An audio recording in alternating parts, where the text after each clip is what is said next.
Hey friends, and welcome back to the Guitar Max channel, and this is a video that many of you have been waiting for, and I include myself in that because I actually didn't even know if this video would happen. But yes, it is true, the Guitar Fetish SBS Steve Brown sound brand has listened to the customers. So last year, Guitar Fetish launched their SBS brand. That's in collaboration, of course, with Steve Brown of Trickster fame.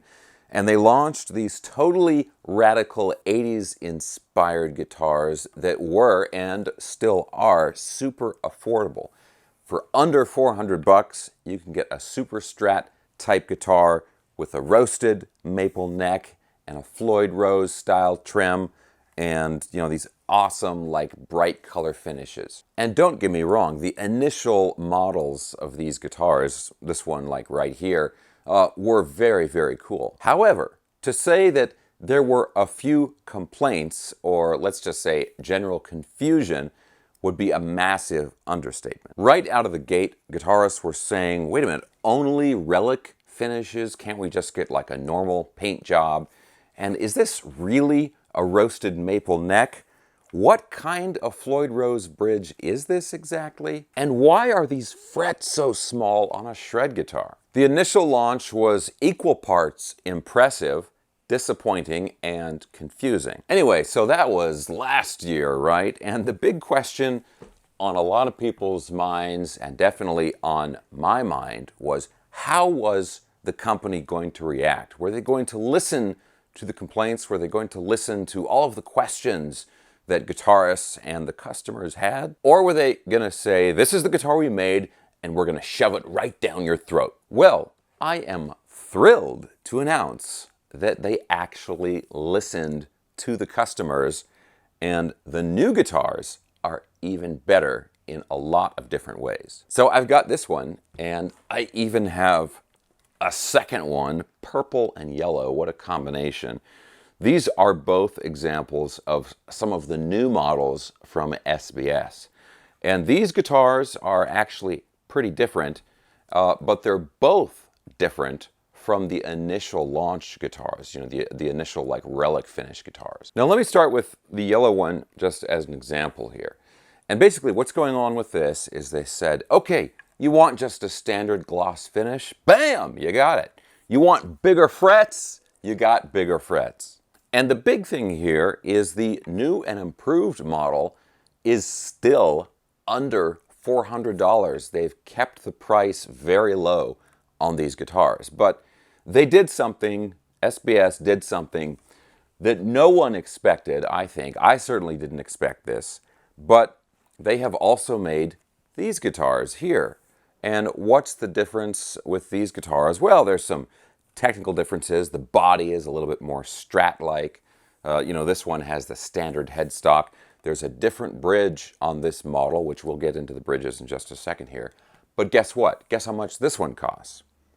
This one is under $300. This one here costs $259, well under 300 bucks. They made a budget version of an already budget-friendly guitar. Is this the coolest under $300 guitar? I think yes, it probably is, especially when you see some of the other colors that this thing comes in. But guys, look, I've got both of these guitars here, and I want to go over the technical differences between these guitars. I also want to clear up a lot of confusion about what the necks are made out of, and also the bridges and all kinds of stuff. But before we get into any of that stuff, I want to go ahead and just give you some sound samples of what these guitars sound like.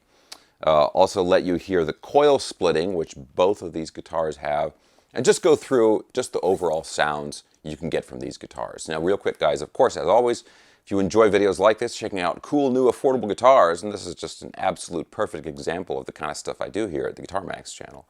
But if you have not already subscribed for some bizarre reason, please consider subscribing right now. Okay, guys, I'm going to go ahead and plug these in. I'm going to plug these into my good old reliable Fender GTX 100 combo amp. But yeah, let's listen to how these sound, and then we'll do some serious shop talk about these guitars.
Okay guys, let's talk a little bit more about these guitars and the differences, and also, like I said earlier, I want to clear up a lot of confusion around these guitars. So price-wise, $259, 379, and I think, or 359, and I think the original Relic one is 379.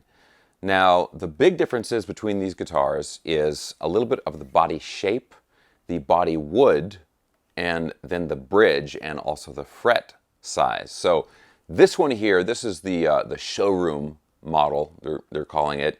It has the gloss finish. This has, the body on here is a little bit, a little bit more of an angle, not quite as sharp as like an Ibanez RG, but it's a little bit more of like a soloist type body. And like I said, the gloss finish. And then this one has these truly jumbo frets on the guitar. And one of the big complaints that people had about the original run of guitars was they had very small frets. We're not even talking like medium frets. They were just straight up small. And so actually one of the things they've done is the new model has jumbo frets, but they've also added jumbo frets on those other Relic models. So they took the first guitar and they added the jumbo frets with it.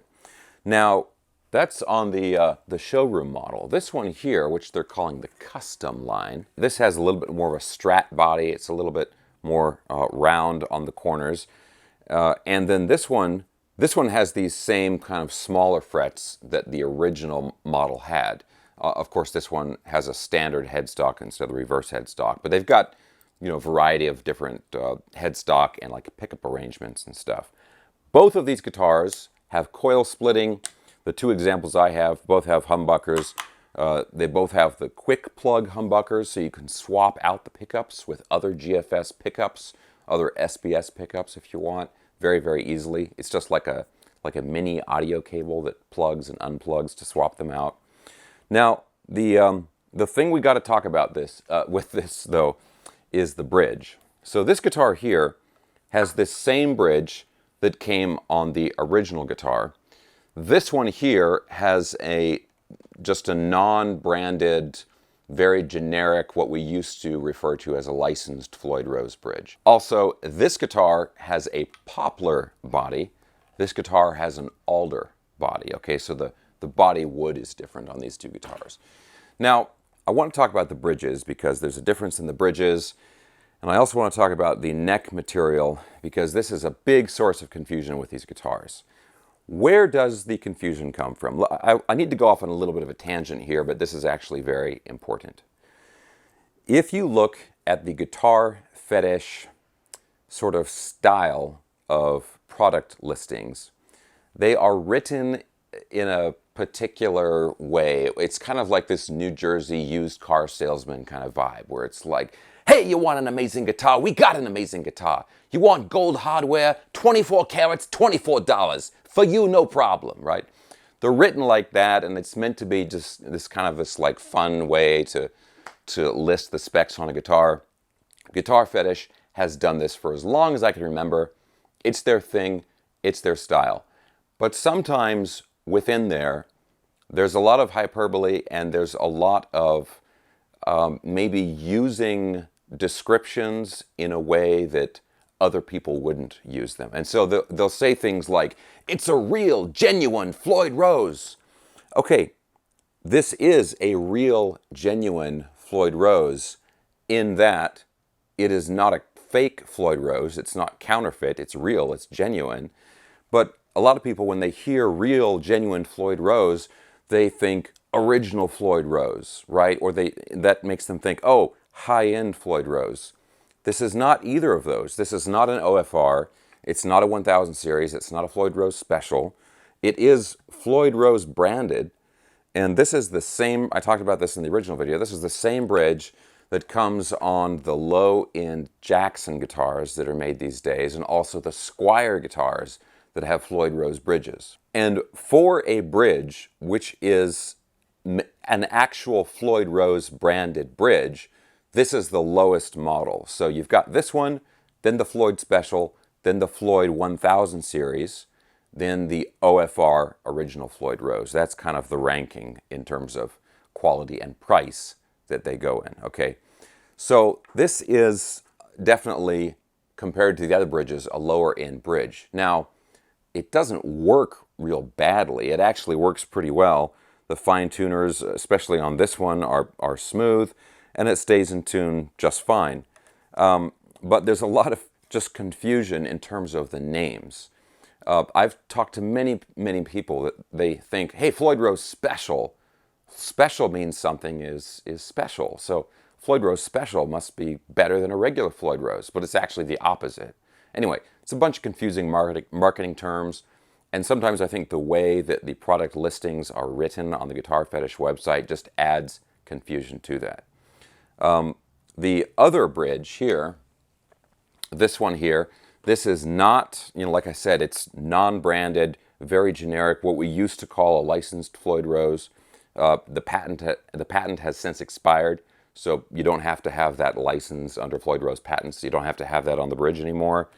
And then in terms of how it works, yeah, this bridge here is better, and the big difference is that this bridge, the fine tuners are okay, it stays in tune okay.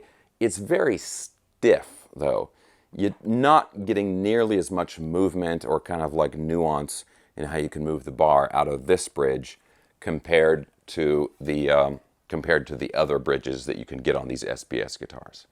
Okay, so the other thing I got to talk about here, and again, big, just all kinds of confusion, is the wood that the neck is made out of. I'm telling you now, guys, let there be no more confusion. These are roasted maple necks. They are made of roasted maple. What is roasted maple? It's maple that has been cooked to remove the moisture from the wood.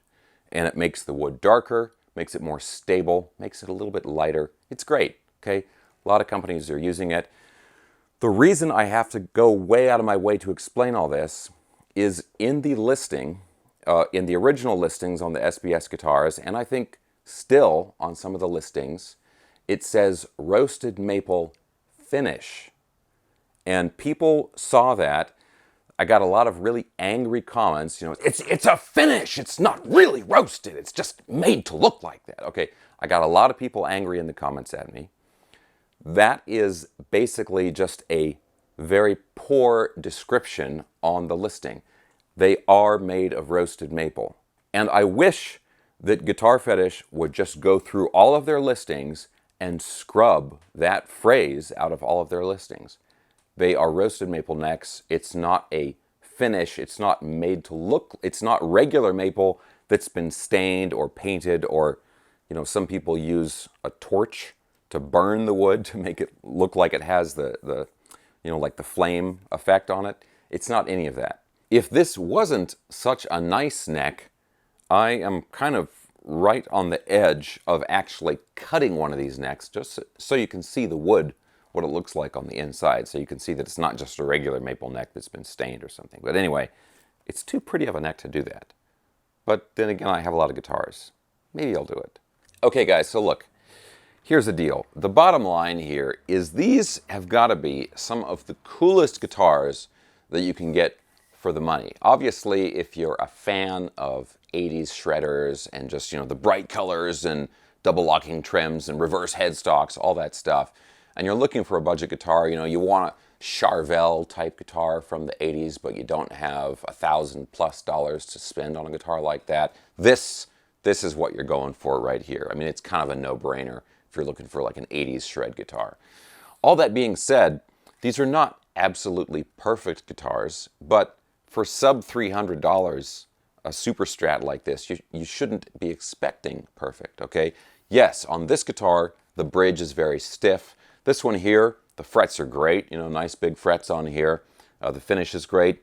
The bridge is acceptable, okay? It could be better. I would love to see like a Floyd Special on a guitar like this, and you could still, I think, keep the price under $500.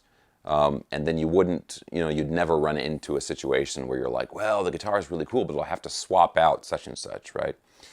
On this guitar, I don't think you want to think of it that way. I think this one is pretty much like ready to rock here. This one here, you could, I get for $259. It's such a good price. You could buy this just as a mod platform because the spacing with the bridge here is such where you could rip out this bridge, you could buy an aftermarket Floyd Rose and drop it in. It's going to drop right in, and maybe change the nuts here so these aren't twisting or anything, and you're ready to rock. Yeah, again, the frets are a little on the small side on this model, but they are finished nicely. They're not sharp, they're leveled nicely, super low action on here, and the pickups sound great, and it's got the coil splitting, so it's hard to complain about any of that stuff for less than 300 bucks. Okay guys, so this is going to be ridiculous. Let me get all of these things together here. And just look at this stuff. You can get this whole collection of guitars for like $1,000. So many radical guitars, man. And I've got all these guitars. If I was really nice, I would like give these away to people, but I'm not. Okay guys, there it is. These are the new SBS guitars. Bigger frets, better paint jobs, still under 400 bucks, and in some cases under 300 bucks for that other model. Guys, let me know your thoughts about all this stuff down below. I hope I cleared up the issue with the neck material, and I hope I also explained what's going on with these different bridges and that kind of stuff. If you have any other questions though about it, anything I missed that I didn't answer, please let me know all of that down in the comments section below. Now guys, I'm going to have links for everything I was talking about in the video description below. I'll have links for the guitars, I'll have a link for my original video when they first launched the line, and also a link for the Fender GTX amp that I was using in the demo, and all of my instructional materials, social media, everything. Guys, thanks a ton for watching. I hope you enjoyed this video. If you did, give me a thumbs up, subscribe if you haven't already, and I'll talk to you very soon.